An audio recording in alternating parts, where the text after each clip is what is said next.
Procter & Gamble provides the world with hundreds of consumer products in some 140 countries around the globe, employing over 94,000 employees worldwide, with sales in excess of $27 billion. For more than 150 years, Procter & Gamble's success has stood as a fine Cincinnati tradition of business excellence. From its doors, many models of innovative thinking and outstanding performance have emerged. But there are two individuals we'd like to honor today for their outstanding contribution, not only to Procter & Gamble, but also to Cincinnati's proud heritage.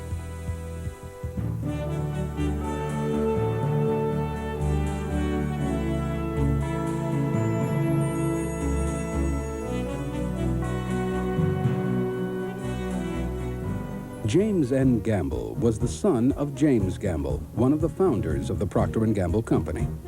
After studying chemistry at Kenyon College, James returned to Cincinnati in 1857. At his father's insistence, he began working at P&G as a salesman. Within 2 years, his philosophy of using technology and science to find a better way merited a promotion to factory superintendent. In 1860, James N. Gamble made a decision that eventually would make P&G a household word. Cognizant of the political situation of the times, James traveled to New Orleans, where he negotiated an exceptional price on an entire boatload of rosin, a key ingredient used in the making of soap, found exclusively in the South. Shortly thereafter, the Civil War broke out, and the price of rosin skyrocketed. But since P&G owned a vast supply of low-cost rosin, it was able to win U.S. Army contracts for military soap and candles. By 1865, the P&G trademark was familiar to many returning veterans. In civilian life, they clamored for the products that served them so well during the war. In short, thanks to James, P&G developed a large customer base during the war. And after the war, P&G continued to expand, and James was an integral part of that growth. He created a research laboratory to perfect the formula that would become P&G's white soap, a soap equal in quality to the European Castile soaps, yet less in price. In 1887, he supervised the building of the Ivorydale plant and developed one of the first analytical laboratories in the country. One of James' most important contributions was his philosophy, which is the cornerstone of P&G's corporate philosophy of today.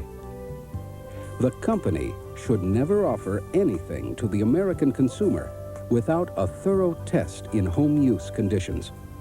Nor should the company sell a product without first knowing everything about it. The company's integrity should never be in a position where it could be questioned. Personally, James was a bundle of energy. He amazed co-workers with his frantic work schedule. He rode his horse from Westwood to Ivorydale every morning, and at 4:30 a.m. he was often the first one in the plant. He enjoyed horseback riding so much, it proved to be his sole means of transportation until he was 80. A man so enamored of technology, ironically refused to purchase an automobile until 1916.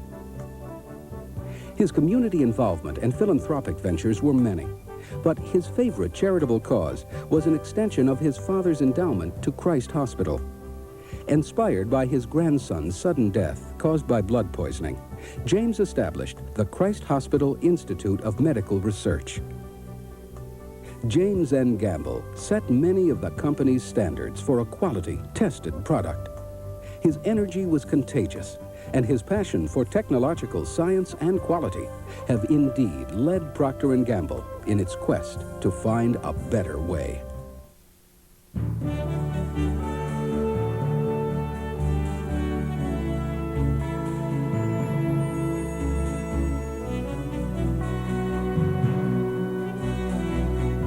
William Cooper Procter was the grandson of the founder and son of the president of the Procter & Gamble Company. Fresh out of Princeton University, he joined P&G at the lowest level in the factory. His father believed that he could learn more in business than in academic corridors, and his father was right. As Cooper worked alongside the laborers, he learned their true feelings and opinions. In 1884, P&G employees worked 6 days a week from 6:30 a.m. to 6 p.m. and received 30 minutes for lunch. After experiencing this rigorous schedule for 1 year, Cooper urged his father to let the employees have Saturday afternoons off with pay. Finally, his father agreed, but the employees wanted more. Unions were formed, and P&G suffered 14 strikes in 2 years. Cooper realized something had to be done. He wanted to instill in his fellow workers that their interests were inseparable from those of the company. So Cooper talked his father and the board into profit sharing. At first, the employees looked upon the idea as trickery, but that all changed when they attended their first dividend day.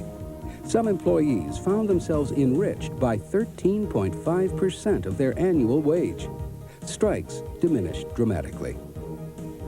In 1892, Cooper initiated a stock purchase plan for employees.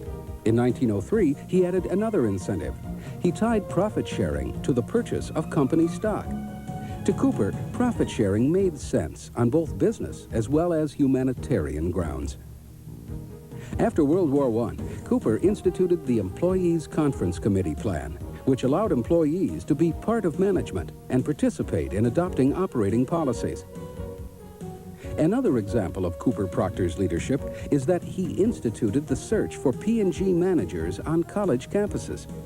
He recognized the company needed college-educated personnel, so company representatives traveled to universities and interviewed recent graduates. In 1924, Cooper formed the Market Research Department, which pioneered research in marketing by using extensive surveys to understand consumer wants. This eventually evolved into the Consumer Research Operation. Under Cooper's direction, P&G sales rose from 20 million to 200 million. And in keeping with Cooper's philosophy, the company gave their employees the 5 things every worker wants: good employment conditions, reasonable work, provisions for old age, a voice in company affairs, and employment security. His community involvement and philanthropic ventures paralleled his business successes. He was chairman of the Cincinnati chapter of the Red Cross for 18 years. He was chairman of the War Chest campaign, served on President Wilson's Council of National Defense, was general chairman of the Community Chest and the Children's Home. He donated $2.5 million to Children's Hospital, and much, much more. But perhaps Cooper's greatest accomplishment was the respect and admiration he received from his fellow employees.